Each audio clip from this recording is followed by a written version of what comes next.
अनमोल वचन। गुरु साजी और नवाजी गुरु प्यारी साध संगत जी, वाहिगुरु जी का खालसा वाहिगुरु जी की फतेह। गुरु नानक साहब महाराज करतारपुर साहब की धरती ते रहिंदियां होइयां मेरे गुरुदेव अनेकां थावां दे उपर जाके सिख संगतां नूं सच दा उपदेश दृढ़ करवाउंदे रहे। जिथे जिथे गुरु नानक साहब महाराज जी गए उत्थे उत्थे लोग गुरु नानक साहब महाराज जी दे सिख बने ते सतगुरु जांदे भी उत्थे रहे जिथे लोकां दा बहुत भारी इकट्ठ हुंदा। उस इकट्ठ दे विच जाके जिथे इकट्ठ दे विच लोग कर्म कांड वहम भरम पखंड कर रहे सन, उन्हां नूं सतगुरु ने वहमां भरमां पखंडां चों कढ के सच दृढ़ करवाया। इसे तरह बटाले दे नेड़े एक शिव दा मंदिर है, वो मंदिर नूं अचल कहा जाता है। उस मंदिर दे विच शिवरात्रि का मेला लगता है ते जदों शिवरात्रि का मेला लगता बड़े दूरों दूरों लोग जिहड़े इकट्ठे होके उस मेले नूं वेखण वास्ते आउंदे। जिहड़े जोगी ते सिद्ध लोग पहाड़ां ते जंगलां दे विच रहिंदे वो भी उत्थे आण के लोकां नूं वहमां भरमां च पा के पैसे इकट्ठे करन वास्ते अपनी पूजा कराउण वास्ते वो भी उत्थे आ जांदे। गुरु नानक साहब महाराज ने वेख्या भी इस वरे शिवरात्रि का मेला लगना है। गुरु नानक साहब महाराज जी भी उस शिवरात्रि के मेले ते गए।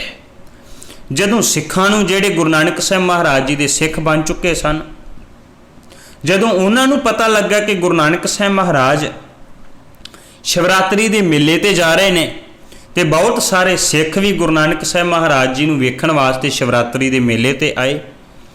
भाई गुरदास साहब जी ने वो सारी घटनाक्रम नूं अपणियां वारां दे विच इउं बयान किया। भाई गुरदास साहब कहंदे मेला सुन शिवरात दा बाबा अचल वटाले आई। गुरु नानक साहब महाराज जी नूं पता लगा शिवरात्रि का मेला आया। गुरु नानक साहब महाराज जी भी वटाले की धरती ते आ गए। उत्थे हुण बहुत सारी भीड़ है, उत्थे बहुत सारे धूणे ला के जड़ावां वधा के अग बाल के चुमटे कोल फड़े हुए उत्थे सिद्ध ते जोगी लोग भी बैठे हुए ने।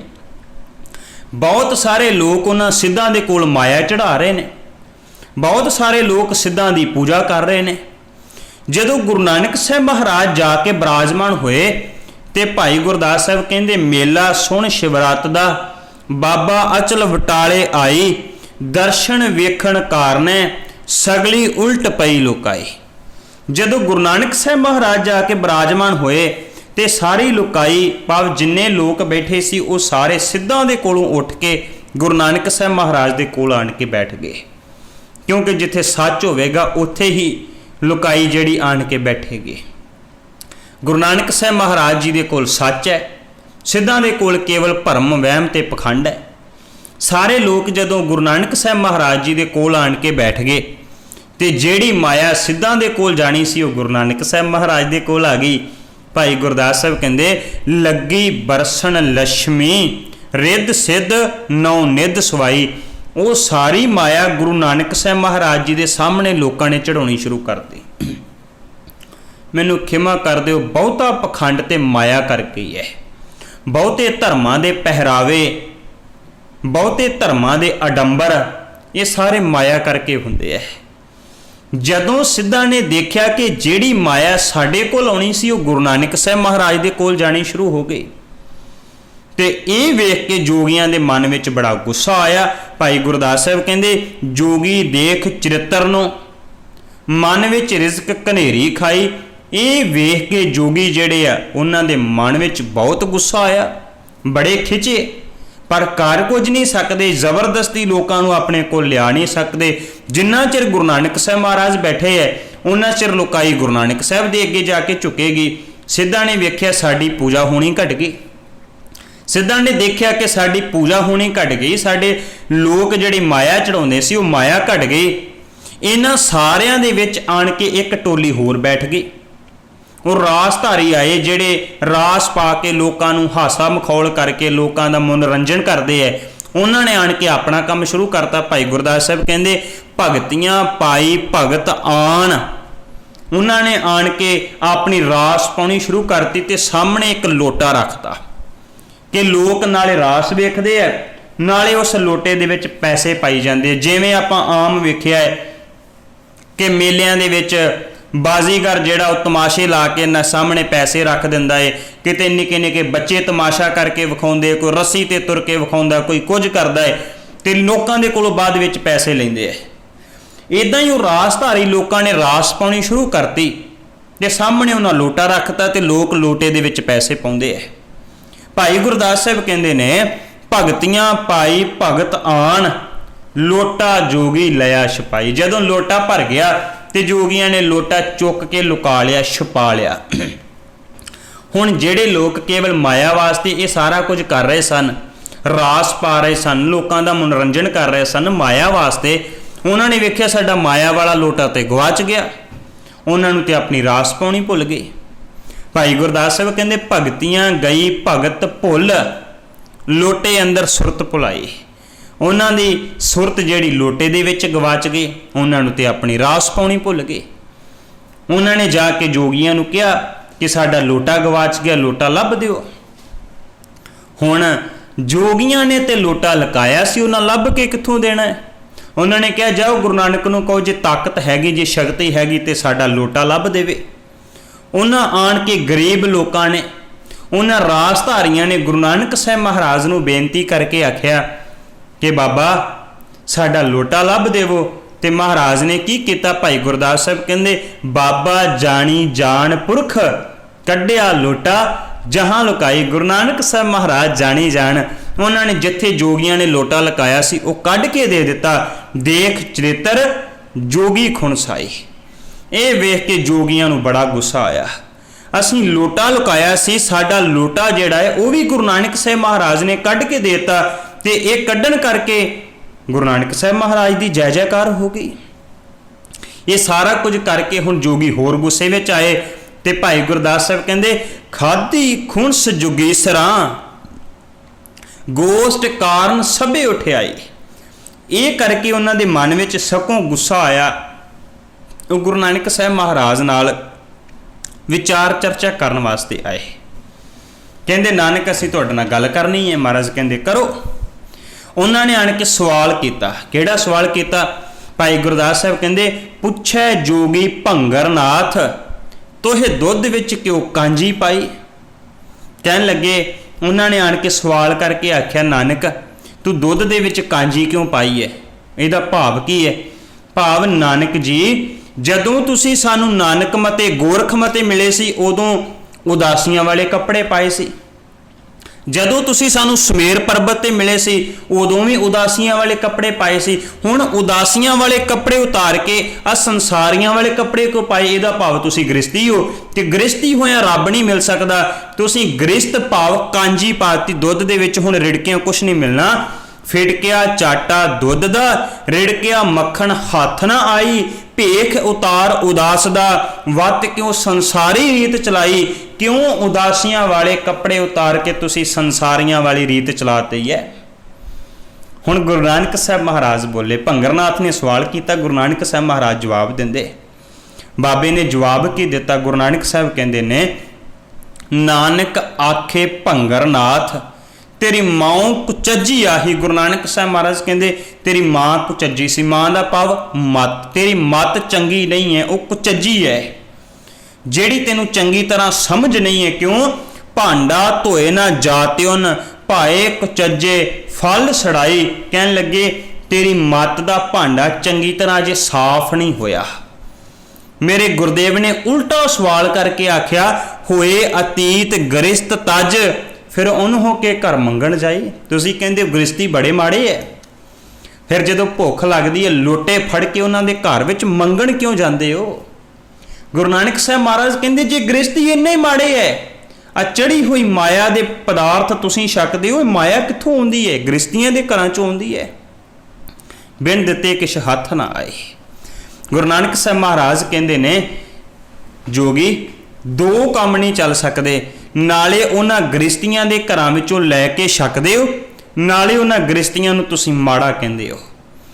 ਜਦੋਂ ਇਹ ਗੱਲ ਉਹਨਾਂ ਜੋਗੀਆਂ ਨੇ ਸੁਣੀ ਤੇ ਉਹਨਾਂ ਨੂੰ ਬੜਾ ਗੁੱਸਾ ਆਇਆ। ਗੁਰੂ ਨਾਨਕ ਸਾਹਿਬ ਮਹਾਰਾਜ ਜੀ ਨੇ ਜਿਹੜੇ ਖਰੇ ਖਰੇ ਬਚਨ ਕਹੇ ਤੇ ਉਹ ਲੋਕ ਸਿੱਧ ਲੋਕ ਗੁਰੂ ਨਾਨਕ ਸਾਹਿਬ ਮਹਾਰਾਜ ਦੇ ਕੋਲੋਂ ਉੱਠੇ, ਉੱਠ ਕੇ ਦੌੜੇ। ਦੌੜ ਕੇ ਕੀ ਕੀਤਾ? ਉਹਨਾਂ ਨੇ ਕਈ ਤਰ੍ਹਾਂ ਦੇ ਤੰਤਰ ਮੰਤਰ ਮਾਰਨੇ ਸ਼ੁਰੂ ਕੀਤੇ। ਭਾਈ ਗੁਰਦਾਸ ਸਾਹਿਬ ਕਹਿੰਦੇ ਨੇ, ਸਿੱਧ ਬੋਲਣ ਸਭ ਅਵਖਦੀਆਂ, ਤੰਤਰ ਮੰਤਰ ਕੀ ਧੁਨੋਂ ਚੜਾਈ। ਉਹਨਾਂ ਨੇ ਕਈ ਤਰ੍ਹਾਂ ਦੇ ਤੰਤਰ ਮੰਤਰ ਪੜ੍ਹ ਕੇ ਗੁਰੂ ਨਾਨਕ ਸਾਹਿਬ ਮਹਾਰਾਜ ਨੂੰ ਡਰਾਉਣਾ ਸ਼ੁਰੂ ਕੀਤਾ। ਤੇ ਭਾਈ ਗੁਰਦਾਸ ਸਾਹਿਬ ਕਹਿੰਦੇ, ਰੂਪ ਵਟਾਏ ਜੋਗੀਆਂ। ਉਹਨਾਂ ਨੇ ਆਪਣੇ ਰੂਪ ਬਦਲ ਲਏ, ਭੇਖ ਬਦਲ ਲਏ ਉਹਨਾਂ ਨੇ, ਤੇ ਤਰ੍ਹਾਂ ਤਰ੍ਹਾਂ ਦੇ ਯਤਨ ਕਰਕੇ ਗੁਰੂ ਨਾਨਕ ਸਾਹਿਬ ਮਹਾਰਾਜ ਨੂੰ ਡਰਾਉਣ ਦਾ ਯਤਨ ਕੀਤਾ। ਇੱਥੋਂ ਤੱਕ ਕੀਤਾ ਭਾਈ ਗੁਰਦਾਸ ਸਾਹਿਬ ਕਹਿੰਦੇ, ਤਾਰੇ ਤੋੜੇ ਭੰਗਰ ਨਾਥ। ਤਾਰੇ ਤੋੜਨ ਦਾ ਭਾਵ ਹੁੰਦਾ ਹੈ, ਆਮ ਕਰਕੇ ਜਿਹੜਾ ਬਹੁਤਾ ਬੋਲਦਾ ਨੂੰ ਆਪਾਂ ਉਹਨੂੰ ਵੀ ਇਦਾਂ ਹੀ ਕਹਿ ਦਿੰਦੇ ਆ ਕਿ ਇਹ ਗੱਲਾਂ ਦੇ ਤਾਰੇ ਤੋੜਦਾ। ਇੱਕ ਕਹਾਵਤ ਹੈ, ਭਾਵ ਬਹੁਤ ਕੁਝ ਕਰਨ ਦਾ ਯਤਨ ਕੀਤਾ। ਪਰ ਇਹ ਸਾਰੇ ਯਤਨ ਕਰਨ ਤੋਂ ਬਾਅਦ ਵੀ ਸਿੱਧਾਂ ਦੀ ਗੁਰੂ ਨਾਨਕ ਸਾਹਿਬ ਮਹਾਰਾਜ ਦੇ ਅੱਗੇ ਕੋਈ ਪੇਸ਼ ਨਾ ਗਈ। ਕੋਈ ਤੰਤਰ, ਕੋਈ ਮੰਤਰ, ਕੋਈ ਉਹਨਾਂ ਦੀ ਕਰਾਮਾਤ, ਕੋਈ ਰਿੱਧ ਸਿੱਧ ਦਾ ਗੁਰੂ ਨਾਨਕ ਸਾਹਿਬ ਮਹਾਰਾਜ ਦੇ ਉੱਪਰ ਕੋਈ ਅਸਰ ਨਾ ਹੋਇਆ। ਜਦੋਂ ਸਿੱਧ ਇਹ ਸਾਰੇ ਕੁਝ ਤੰਤਰ ਮੰਤਰ ਕਰਕੇ, ਜਦੋਂ ਗੁਰੂ ਨਾਨਕ ਸਾਹਿਬ ਮਹਾਰਾਜ ਦੇ ਸਾਹਮਣੇ ਇਹ ਸਾਰਾ ਜ਼ੋਰ ਲਾ ਕੇ ਥੱਕ ਗਏ, ਹਾਰ ਗਏ, ਇਹ ਫੇਰ ਦੁਬਾਰਾ ਗੁਰੂ ਨਾਨਕ ਸਾਹਿਬ ਮਹਾਰਾਜ ਦੇ ਕੋਲ ਆਣ ਕੇ ਬੈਠ ਗਏ। ਜਦੋਂ ਫੇਰ ਦੁਬਾਰਾ ਗੁਰੂ ਨਾਨਕ ਸਾਹਿਬ ਮਹਾਰਾਜ ਦੇ ਕੋਲ ਆਣ ਕੇ ਬੈਠੇ ਤੇ ਬਾਬੇ ਨੂੰ ਕਹਿੰਦੇ ਨੇ, ਨਾਨਕ ਅਸੀਂ ਤੁਹਾਡੇ ਨਾਲ ਕੋਈ ਗੱਲ ਕਰਨੀ ਹੈ। ਮਹਾਰਾਜ ਕਹਿਣ ਲੱਗੇ, ਕਹਿੰਦੇ ਸਿੱਧੋ ਅਸੀਂ ਵੀ ਤੇ ਤੁਹਾਡੇ ਨਾਲ ਗੱਲ ਹੀ ਕਰਨੀ ਹੈ। ਆਹ ਸਾਰਾ ਪਖੰਡ, ਆਹ ਸਾਰਾ ਅਡੰਬਰ ਤੇ ਤੁਸੀਂ ਕੀਤਾ ਹੈ। ਇਹ ਸਾਰਾ ਪਖੰਡ ਤੇ ਤੁਸੀਂ ਕੀਤਾ ਹੈ, ਮੈਂ ਥੋੜੀ ਕੀਤਾ ਹੈ। ਸਿੱਧਾਂ ਦੇ ਮਨ ਅੰਦਰ ਇੱਕ ਖਿਆਲ ਹੈ। ਉਹ ਕਿਹੜਾ ਖਿਆਲ ਹੈ? ਸਿੱਧ ਸੋਚਦੇ ਨੇ ਗੋਰਖਮਤੇ ਦੀ ਧਰਤੀ ਤੇ ਅਸੀਂ ਗੁਰੂ ਨਾਨਕ ਸਾਹਿਬ ਦੇ ਕੋਲੋਂ ਹਾਰ ਗਏ। ਸਮੇਰ ਪਰਬਤ ਦੇ ਉੱਪਰ ਅਸੀਂ ਗੁਰੂ ਨਾਨਕ ਸਾਹਿਬ ਮਹਾਰਾਜ ਦੇ ਕੋਲੋਂ ਹਾਰ ਗਏ। ਪਰ ਹਾਰੇ ਉੱਥੇ ਸਾਨੂੰ ਸੁਣਨ ਵਾਲਾ ਤੀਸਰਾ ਬੰਦਾ ਕੋਈ ਨਹੀਂ ਸੀ। ਉਦੋਂ ਉੱਥੇ ਗੁਰੂ ਨਾਨਕ ਸਾਹਿਬ ਸੀ ਜਾਂ ਅਸੀਂ ਸੀ। ਸਮੇਰ ਪਰਬਤ ਤੇ ਵੀ ਜਾਂ ਗੁਰੂ ਨਾਨਕ ਸਾਹਿਬ ਸੀ ਜਾਂ ਜੋਗੀ ਸੀ। ਹਾਰ ਗਏ ਤਾਂ ਕੋਈ ਗੱਲ ਨਹੀਂ। ਪਰ ਇੱਥੇ ਬਹੁਤ ਸਾਰੀ ਆਮ ਜਨਤਾ ਬੈਠੀ ਹੋਈ ਹੈ। ਜੇ ਅਸੀਂ ਇੱਥੇ ਹਾਰ ਗਏ ਤੇ ਸਾਡੀ ਸਾਰੀ ਮਾਣ ਵਡਿਆਈ ਮਿੱਟੀ 'ਚ ਮਿਲ ਜਾਣੀ ਹੈ। ਤੇ ਜੇ ਅਸੀਂ ਇੱਥੇ ਗੁਰੂ ਨਾਨਕ ਸਾਹਿਬ ਮਹਾਰਾਜ ਨੂੰ ਹਰਾਤਾ, ਫਿਰ ਸਾਡੀ ਜੈ ਜੈਕਾਰ ਹੋਣੀ ਹੈ। ਤੇ ਗੁਰੂ ਨਾਨਕ ਸਾਹਿਬ ਮਹਾਰਾਜ ਦੇ ਕੋਲ ਜਿਹੜੀ ਭੇਟਾ ਚੜ੍ਹਦੀ, ਉਹ ਸਾਡੀ ਭੇਟਾ ਸਾਨੂੰ ਆਉਣ ਲੱਗ ਜਾਣੀ ਹੈ। ਉਹਨਾਂ ਨੇ ਹੁਣ ਇੱਥੇ ਪੂਰਾ ਯਤਨ ਕੀਤਾ, ਕਿਉਂਕਿ ਇੱਥੇ ਆਮ ਲੁਕਾਈ ਵੇਖ ਰਹੀ ਸੀ। ਗੁਰੂ ਨਾਨਕ ਸਾਹਿਬ ਮਹਾਰਾਜ ਦੀ ਚਰਚਾ ਵੇਖਣ ਵਾਸਤੇ ਆਮ ਲੁਕਾਈ ਨਾ ਨਾਨਕ ਮਤੇ ਜਾ ਸਕਦੀ ਸੀ ਇੰਨੀ ਦੂਰ, ਨਾ ਉਹ ਸੁਮੇਰ ਪਰਬਤ ਤੇ ਜਾ ਸਕਦੀ ਸੀ। ਪਰ ਆਮ ਲੁਕਾਈ ਗੁਰੂ ਨਾਨਕ ਸਾਹਿਬ ਮਹਾਰਾਜ ਜੀ ਦੀ ਸਿੱਧਾਂ ਦੇ ਨਾਲ ਚਰਚਾ ਵੇਖਣ ਵਾਸਤੇ ਬਟਾਲੇ ਦੀ ਧਰਤੀ ਤੇ ਆਈ ਹੋਈ ਸੀ। ਭਾਈ ਗੁਰਦਾਸ ਸਾਹਿਬ ਕਹਿੰਦੇ ਨੇ, ਜਦੋਂ ਸਿੱਧਾਂ ਨੇ ਸਾਰੇ ਦਾ ਸਾਰਾ ਜ਼ੋਰ ਲਾ ਲਿਆ, ਜਦੋਂ ਕੋਈ ਵਾਹ ਪੇਸ਼ ਨਾ ਗਈ ਤੇ ਗੁਰੂ ਨਾਨਕ ਸਾਹਿਬ ਮਹਾਰਾਜ ਨੂੰ ਆਣ ਕੇ ਕਹਿੰਦੇ ਨੇ, ਸਿੱਧ ਬੋਲਣ ਸੁਣ ਨਾਨਕਾ, ਤੋਹੇ ਜਗ ਨੂੰ ਕਿਆ ਕਰਾਮਾਤ ਦਿਖਾਈ। ਆਣ ਕੇ ਕਹਿੰਦੇ, ਨਾਨਕ ਦੱਸ ਤੁਹਾਡੇ ਕੋਲ ਕਰਾਮਾਤ ਕਿਹੜੀ ਹੈ? ਕਿਹੜੀ ਕਰਾਮਾਤ ਹੈ ਜਿਹੜੀ ਤੂੰ ਸੰਸਾਰ ਨੂੰ ਵੀ ਵਿਖਾਈ ਹੈ? ਅਸੀਂ ਇੰਨੇ ਤੰਤਰ ਮੰਤਰ ਪੜ੍ਹੇ, ਤੁਸੀਂ ਡਰੇ ਹੀ ਨਹੀਂ। ਅਸੀਂ ਇੰਨੇ ਯਤਨ ਕੀਤੇ, ਤੁਸੀਂ ਡਰੇ ਹੀ ਨਹੀਂ। ਤੁਹਾਡੇ ਕੋਲ ਕਰਾਮਾਤ ਕਿਹੜੀ ਹੈ? ਕੁਝ ਵਿਖਾਲੇ ਅਸਾਂ ਨੂੰ, ਕੁਝ ਇਹਦੇ ਵਿੱਚੋਂ ਸਾਨੂੰ ਵੀ ਵਿਖਾਲ ਦੇ। ਕਿਉਂ ਢਿੱਲ ਐਵੇਂ ਹੀ ਲਾਈ? ਛੇਤੀ ਕਰ, ਸਾਨੂੰ ਵੀ ਉਹ ਕੋਈ ਕਰਾਮਾਤ ਦਿਖਾ ਜਿਹੜੀ ਕਰਾਮਾਤ ਤੂੰ ਤੇਰੇ ਕੋਲ ਹੈ, ਜਿਹੜੀ ਕਰਾਮਾਤ ਤੂੰ ਲੋਕਾਂ ਨੂੰ ਵਿਖਾਈ ਹੋਈ ਹੈ। ਗੁਰੂ ਨਾਨਕ ਸਾਹਿਬ ਮਹਾਰਾਜ ਕਹਿੰਦੇ ਨੇ ਕਿ ਮੇਰੇ ਕੋਲ ਕੋਈ ਕਰਾਮਾਤ ਨਹੀਂ ਹੈ। ਬਾਬਾ ਕਹਿੰਦੇ, ਗੁਰੂ ਨਾਨਕ ਸਾਹਿਬ ਮਹਾਰਾਜ ਕਹਿੰਦੇ, ਬਾਬਾ ਬੋਲੇ ਨਾਥ ਜੀ, ਅਸਾਂ ਤੇ ਵੇਖਣ ਜੋਗੀ ਵਸਤ ਨਾ ਕਾਈ, ਸਾਡੇ ਕੋਲ ਤੇ ਕੋਈ ਕਰਾਮਾਤ ਨਹੀਂ ਹੈ। ਸਿੱਧ ਕਹਿੰਦੇ, ਨਹੀਂ ਨਾਨਕ, ਕੁਝ ਤੇ ਹੈ ਜਿਹਦੇ ਕਰਕੇ ਤੂੰ ਸਾਡੇ ਕੋਲੋਂ ਡਰਿਆ ਨਹੀਂ। ਤੇ ਮਹਾਰਾਜ ਨੇ ਕਿਹਾ, ਗੁਰ ਸੰਗਤ ਬਾਣੀ ਬਿਨਾ ਦੂਜੀ ਓਟ ਨਹੀਂ ਹੈ ਰਾਈ। ਮੇਰੇ ਕੋਲ ਇੱਕੋ ਹੀ ਤਾਕਤ ਹੈ, ਉਹ ਤਾਕਤ ਹੈ ਗੁਰੂ ਦੀ ਸੰਗਤ ਤੇ ਬਾਣੀ। ਬਾਣੀ ਜਿਹੜੀ ਗੁਰੂ ਨਾਨਕ ਸਾਹਿਬ ਮਹਾਰਾਜ ਜੀ ਨੂੰ ਧੁਰ ਦਰਗਾਹ ਤੋਂ ਆਈ, ਤੇ ਸੰਗਤ ਉਹ ਜਿਹੜੀ ਗੁਰੂ ਨਾਨਕ ਸਾਹਿਬ ਮਹਾਰਾਜ ਨੇ ਸਥਾਪਿਤ ਕੀਤੀ। ਜਿੱਥੇ ਜਿੱਥੇ ਗੁਰੂ ਨਾਨਕ ਸਾਹਿਬ ਮਹਾਰਾਜ ਗਏ, ਉੱਥੇ ਉੱਥੇ ਸਤਿਗੁਰੂ ਸਾਹਿਬ ਜੀ ਨੇ ਸੰਗਤ ਦੀ ਸਥਾਪਨਾ ਕੀਤੀ ਸੀ, ਜਿਹਨੂੰ ਭਾਈ ਗੁਰਦਾਸ ਸਾਹਿਬ ਕਹਿੰਦੇ, ਘਰ ਘਰ ਅੰਦਰ ਧਰਮਸ਼ਾਲ ਹੋਵੇ ਕੀਰਤਨ ਸਦਾ ਵਸੂਆ। ਤੇ ਇਸੇ ਹੀ ਸੰਗਤ ਤੇ ਬਾਣੀ ਨੂੰ ਸਮਾਂ ਪਾ ਕੇ 10 ਗੁਰੂ ਸਾਹਿਬਾਨ ਨੇ ਸਿੰਚਿਆ, ਤਿਆਰ ਕੀਤਾ। ਉਹ ਬਾਣੀ ਗ੍ਰੰਥ ਦੇ ਰੂਪ ਵਿੱਚ ਤਿਆਰ ਹੋਈ, ਉਹ ਸੰਗਤ ਪੰਥ ਦੇ ਰੂਪ ਵਿੱਚ ਤਿਆਰ ਹੋਈ, ਜਿਹਦੀ ਨੀਂਹ ਗੁਰੂ ਨਾਨਕ ਸਾਹਿਬ ਮਹਾਰਾਜ ਰੱਖ ਰਹੇ। ਗੁਰ ਸੰਗਤ ਬਾਣੀ ਬਿਨਾ ਸੰਗਤ ਤੇ ਬਾਣੀ, ਉਹਨੂੰ ਸੰਪੂਰਨਤਾ ਗੁਰੂ ਗੋਬਿੰਦ ਸਿੰਘ ਮਹਾਰਾਜ ਨੇ ਕਰਕੇ ਗ੍ਰੰਥ ਤੇ ਪੰਥ ਬਣਾਤਾ, ਸੁਮੇਲ ਕੀਤਾ ਹੈ। ਸਤਿਗੁਰੂ ਕਹਿਣ ਲੱਗੇ, ਕਹਿੰਦੇ ਮੇਰੇ ਕੋਲ ਕੋਈ ਕਰਾਮਾਤ ਨਹੀਂ ਹੈ, ਮੇਰੇ ਕੋਲ ਕੇਵਲ ਤੇ ਕੇਵਲ ਇਹ ਗੁਰੂ ਦੀ ਸੰਗਤ ਹੈ ਤੇ ਬਾਣੀ ਹੈ, ਅਕਾਲ ਪੁਰਖ ਵਾਹਿਗੁਰੂ ਦਾ ਨਾਮ ਹੈ, ਇਸ ਤੋਂ ਇਲਾਵਾ ਹੋਰ ਕੁਝ ਨਹੀਂ। ਉਹ ਸਿੱਧ ਗੁਰੂ ਨਾਨਕ ਸਾਹਿਬ ਮਹਾਰਾਜ ਦੇ ਨਾਲ ਚਰਚਾ ਕਰਦੇ ਹੈ ਕਿ ਸਤਿਗੁਰੂ ਨੇ ਹੋਰ ਮੁਬਾਰਕ ਬੋਲ ਕੇ, ਸਤਿਗੁਰੂ ਕਹਿੰਦੇ ਨੇ ਸਾਰੀ ਤਾਕਤ ਅਕਾਲ ਪੁਰਖ ਵਾਹਿਗੁਰੂ ਜੀ ਦੇ ਨਾਮ ਵਿੱਚ ਹੈ, ਮੇਰੇ ਕੋਲ ਕੁਝ ਨਹੀਂ। ਸਾਰੀ ਤਾਕਤ ਸ਼ਬਦ ਦੇ ਕੋਲ ਹੈ। ਬਾਬਾ ਬੋਲੇ ਨਾਥ ਜੀ, ਸ਼ਬਦ ਸੁਣੋ ਸੱਚ ਮੁਖੋਂ ਲਾਈ, ਸਾਰਾ ਕੁਝ ਸ਼ਬਦ ਦੇ ਵਿੱਚ ਹੈ, ਸ਼ਬਦ ਤੋਂ ਬਿਨਾ ਹੋਰ ਕੋਈ ਨਹੀਂ। ਬਾਝੋਂ ਸੱਚੇ ਨਾਮ ਦੇ ਹੋਰ ਕਰਾਮਾਤ ਅਸਾਂ ਤੇ ਨਹੀਂ, ਨਾਮ ਤੋਂ ਬਿਨਾ ਮੇਰੇ ਕੋਲ ਹੋਰ ਕੋਈ ਕਰਾਮਾਤ ਨਹੀਂ। ਨਾਮ ਦੇ ਨਾਲ ਚਾਹਾਂ ਤੇ ਜੋ ਕੁਝ ਚਾਹੇ ਸਾਰਾ ਕੁਝ ਹੋ ਸਕਦਾ ਹੈ। ਤੇ ਇੱਥੋਂ ਤੱਕ ਕਿਹਾ ਗੁਰੂ ਨਾਨਕ ਸਾਹਿਬ ਮਹਾਰਾਜ ਨੇ, ਸਤਿਨਾਮ ਬਿਨ ਬਾਦਰਸ਼ਾਹੀ, ਗੁਰੂ ਦੇ ਨਾਮ ਤੋਂ ਬਿਨਾ, ਸਤਿਨਾਮ ਅਕਾਲ ਪੁਰਖ ਵਾਹਿਗੁਰੂ ਤੋਂ ਬਿਨਾ ਬਾਕੀ ਚੀਜ਼ਾਂ ਐਵੇਂ ਹੈ ਜਿਵੇਂ ਬੱਦਲ ਆਉਂਦਾ ਹੈ, ਥੋੜੇ ਸਮੇਂ ਬਾਅਦ ਬੱਦਲ ਅਲੋਪ ਹੋ ਜਾਂਦਾ ਹੈ। ਨਾਮ ਸਦੀਵੀ ਰਹਿਣ ਵਾਲਾ ਹੈ। ਆ ਤੁਹਾਡੀਆਂ ਕਰਾ ਮਾਤਾਂ ਜਿਹੜੀਆਂ, ਇਹ ਤੇ ਸਾਰਾ ਕੁਝ ਖਤਮ ਹੋ ਜਾਣ ਵਾਲੀਆਂ। ਜਦੋਂ ਗੁਰੂ ਨਾਨਕ ਸਾਹਿਬ ਮਹਾਰਾਜ ਜੀ ਦੇ ਨਾਲ ਇਹ ਚਰਚਾ ਹੋਈ ਤੇ ਉਹ ਚਰਚਾ ਦੇ ਵਿੱਚ ਸਿੱਧ ਲੋਕ, ਜੋਗੀ ਲੋਕ ਜਿਹੜੇ ਉਹ ਹਾਰ ਗਏ। ਹਾਰਨ ਤੋਂ ਬਾਅਦ ਉਹ ਗੁਰੂ ਨਾਨਕ ਸਾਹਿਬ ਮਹਾਰਾਜ ਦੇ ਸਾਹਮਣੇ ਹੱਥ ਜੋੜਦੇ ਹੈ ਤੇ ਹੱਥ ਜੋੜ ਕੇ ਇੱਕ ਗੱਲ ਕਹਿੰਦੇ ਨੇ, ਸਿੱਧ ਬੋਲਣ ਸ਼ੁਭ ਬਚਨ, ਧੰਨ ਨਾਨਕ ਤੇਰੀ ਵੱਡੀ ਕਮਾਈ।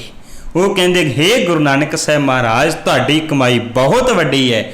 ਤੇ ਕੀ ਕਹਿੰਦੇ ਨੇ ਉਹ ਸਿੱਧ? ਕਹਿੰਦੇ ਵੱਡਾ ਪੁਰਖ ਪ੍ਰਗਟਿਆ, ਕਲਯੁਗ ਅੰਦਰ ਜੋਤ ਜਗਾਈ।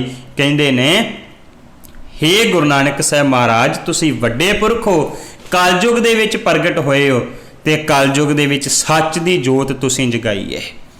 ਗੁਰੂ ਨਾਨਕ ਸਾਹਿਬ ਮਹਾਰਾਜ ਦਾ ਧਰਮ, ਗੁਰੂ ਨਾਨਕ ਸਾਹਿਬ ਮਹਾਰਾਜ ਦਾ ਮਾਰਗ ਉਹ ਨਹੀਂ ਹੈ ਘਰ ਘਾਟ ਛੱਡ ਕੇ ਤੇ ਜੰਗਲਾਂ ਤੇ ਪਹਾੜਾਂ ਵਿੱਚ ਜਾ ਕੇ ਬੈਠਣਾ। ਗੁਰੂ ਨਾਨਕ ਸਾਹਿਬ ਮਹਾਰਾਜ ਦਾ ਧਰਮ ਉਹ ਹੈ ਜਿਹੜਾ ਇਸ ਸੰਸਾਰ ਵਿੱਚ ਰਹਿੰਦਿਆਂ ਹੋਇਆਂ ਅਕਾਲ ਪੁਰਖ ਵਾਹਿਗੁਰੂ ਨੂੰ ਚੇਤੇ ਕਰਨਾ। ਸਿੱਧ ਗੋਸ਼ਟ ਦੀ ਬਾਣੀ ਵਿੱਚ ਗੁਰੂ ਨਾਨਕ ਸਾਹਿਬ ਮਹਾਰਾਜ ਨੇ ਬਹੁਤ ਸਾਰੇ ਸਿੱਧਾਂ ਦੇ ਸਵਾਲਾਂ ਦੇ ਜਵਾਬ ਦਿੰਦਿਆਂ ਮੁਬਾਰਕ ਬਚਨ ਕਿਹਾ। ਕਹਿੰਦੇ, ਨਾਨਕ ਤੁਹਾਡਾ ਕੀ ਮਾਰਗ ਕੀ ਹੈ, ਕੀ ਚਾਹੁੰਦੇ ਹੋ ਤੁਸੀਂ, ਕਿਵੇਂ ਧਰਮ ਦੀ ਸਥਾਪਨਾ ਚਾਹੁੰਦੇ ਹੋ? ਮਹਾਰਾਜ ਕਹਿੰਦੇ, ਮੇਰਾ ਮਾਰਗ ਇਹ ਹੈ ਕਿ ਮੇਰਾ ਸਿੱਖ ਜਾਂ ਅਸੀਂ ਇਸ ਦੁਨੀਆ ਵਿੱਚ ਰਹਿੰਦੇ ਹੋਏ ਨਿਰਲੇਪ ਰਹਿੰਦੇ। ਕਹਿੰਦੇ ਕਿਵੇਂ? ਸਤਿਗੁਰੂ ਕਹਿੰਦੇ, ਜੈਸੇ ਜਲ ਮੈਂ ਕਮਲ ਨਿਰਾਲਮ, ਜਿਵੇਂ ਕਮਲ ਦਾ ਫੁੱਲ ਚਿੱਕੜ ਵਿੱਚ ਰਹਿੰਦਾ ਹੋਇਆ ਵੀ ਨਿਰਲੇਪ ਹੈ। ਮੁਰਗਾਈ ਨੇ ਸਾਣੇ, ਜਿਵੇਂ ਮਰਗਾਬੀ ਜਿਹੜੀ ਹੈ ਉਹ ਪਾਣੀ ਦੇ ਵਿੱਚ ਰਹਿੰਦੀ ਹੋਈ ਖੰਭ ਨਹੀਂ ਭਿੱਜਣ ਦਿੰਦੀ। ਸਤਿਗੁਰੂ ਕਹਿੰਦੇ, ਸ਼ਬਦ ਸੁਰਤ ਭਵ ਸਾਗਰ ਤਰੀਏ, ਨਾਨਕ ਨਾਮ ਵਖਾਣੇ। ਰਹਿਣਾ ਦੁਨੀਆ ਵਿੱਚ ਹੈ, ਸ਼ਬਦ ਦੇ ਵਿੱਚ ਆਪਣੀ ਸੁਰਤ ਨੂੰ ਜੋੜ ਕੇ ਰੱਖਣਾ ਹੈ। ਇਹ ਗੁਰੂ ਨਾਨਕ ਸਾਹਿਬ ਮਹਾਰਾਜ ਜੀ ਦਾ ਮੱਤ ਹੈ। ਵਿੱਚੇ ਗ੍ਰਹਿ ਸਦਾ ਹਰ ਜਾਣੇ ਉਦਾਸੀ, ਜਿਉ ਕਮਲ ਰਹੇ ਵਿੱਚ ਪਾਣੀ ਹੈ। ਜਿੱਦਾਂ ਕਮਲ ਦਾ ਫੁੱਲ ਪਾਣੀ 'ਚ ਰਹਿੰਦਾ ਹੈ, ਇੱਦਾਂ ਹੀ ਹਰ ਜਨ ਜਿਹੜਾ ਹੈ ਉਹ ਅਕਾਲ ਪੁਰਖ ਵਾਹਿਗੁਰੂ ਦੇ ਵਿੱਚ ਸੁਰਤ ਜੋੜ ਕੇ ਰੱਖਦਾ ਹੈ। ਜਿਹਨੂੰ ਗੁਰਬਾਣੀ ਨੇ ਕਿਹਾ, ਹਾਥ ਪਾਉ ਕਰ ਕਾਮ ਸਭ, ਚੀਤ ਨਿਰੰਜਨ ਨਾਲ, ਹੱਥਾਂ ਪੈਰਾਂ ਦੇ ਨਾਲ ਕੰਮ ਕਰਨਾ, ਚਿੱਤ ਰੱਬ ਦੇ ਚਰਨਾਂ ਦੇ ਵਿੱਚ ਜੋੜਨਾ ਹੈ। ਤੇ ਗੁਰੂ ਨਾਨਕ ਸਾਹਿਬ ਮਹਾਰਾਜ ਜੀ ਦੇ ਘਰ ਨੇ ਬੜਾ ਸੌਖਾ ਰਸਤਾ ਦੱਸਿਆ। ਕਿਹੜਾ ਸੌਖਾ ਰਸਤਾ? ਗੁਰੂ ਨਾਨਕ ਸਾਹਿਬ ਮਹਾਰਾਜ ਦੇ ਘਰ ਨੇ ਸਮਝਾਇਆ, ਨਾਨਕ ਸਤਿਗੁਰ ਭੇਟਿਆ, ਪੂਰੀ ਹੋਵੇ ਜੁਗਤ, ਹਸੰਦਿਆਂ ਖਲੰਦਿਆਂ ਪਹਿਨੰਦਿਆਂ ਖਵੰਦਿਆਂ, ਵਿੱਚੇ ਹੋਵੇ ਮੁਕਤ। ਹੱਸਦਿਆਂ ਖੇਡਦਿਆਂ ਪਹਿਨਦਿਆਂ ਸਾਰਾ ਕੁਝ ਕਰਦਿਆਂ ਮੁਕਤ ਹੋਣਾ ਹੈ। ਜਦੋਂ ਇਹ ਮੁਬਾਰਕ ਪਾਵਨ ਪਵਿੱਤਰ ਉਪਦੇਸ਼ ਗੁਰੂ ਨਾਨਕ ਸਾਹਿਬ ਮਹਾਰਾਜ ਜੀ ਨੇ ਅਚਲ ਬਟਾਲੀ ਦੀ ਧਰਤੀ ਤੇ ਸਿੱਧਾਂ ਨੂੰ ਸਮਝਾਇਆ, ਉਹ ਸਿੱਧ ਵੀ ਗੁਰੂ ਨਾਨਕ ਸਾਹਿਬ ਮਹਾਰਾਜ ਦੇ ਸਾਹਮਣੇ ਝੁਕ ਗਏ। ਉਹਨਾਂ ਨੇ ਨਮਸਕਾਰ ਕੀਤੇ ਤੇ ਸਿੱਧ ਗੁਰੂ ਨਾਨਕ ਸਾਹਿਬ ਮਹਾਰਾਜ ਦੇ ਸਾਹਮਣੇ ਹਾਰ ਗਏ। ਭਾਈ ਗੁਰਦਾਸ ਸਾਹਿਬ ਕਹਿੰਦੇ, ਸ਼ਬਦ ਜਿੱਤੀ ਸਿੱਧ ਮੰਡਲੀ। ਉਹਨਾਂ ਸਿੱਧਾਂ ਨੂੰ ਵੀ ਗੁਰੂ ਨਾਨਕ ਸਾਹਿਬ ਮਹਾਰਾਜ ਜੀ ਨੇ ਸ਼ਬਦ ਦੇ ਨਾਲ ਜਿੱਤਿਆ ਤੇ ਉਹ ਸਿੱਧ ਵੀ ਗੁਰੂ ਨਾਨਕ ਸਾਹਿਬ ਮਹਾਰਾਜ ਦੀ ਜੈ ਜੈਕਾਰ ਕਰਦੇ ਆ। ਇੰਨੀਆਂ ਬੇਨਤੀਆਂ ਪ੍ਰਵਾਨ, ਭੁੱਲ ਚੁੱਕ ਦੀ ਖਿਮਾ। ਵਾਹਿਗੁਰੂ ਜੀ ਕਾ ਖਾਲਸਾ, ਵਾਹਿਗੁਰੂ ਜੀ ਕੀ ਫਤਿਹ। ਅਨਮੋਲ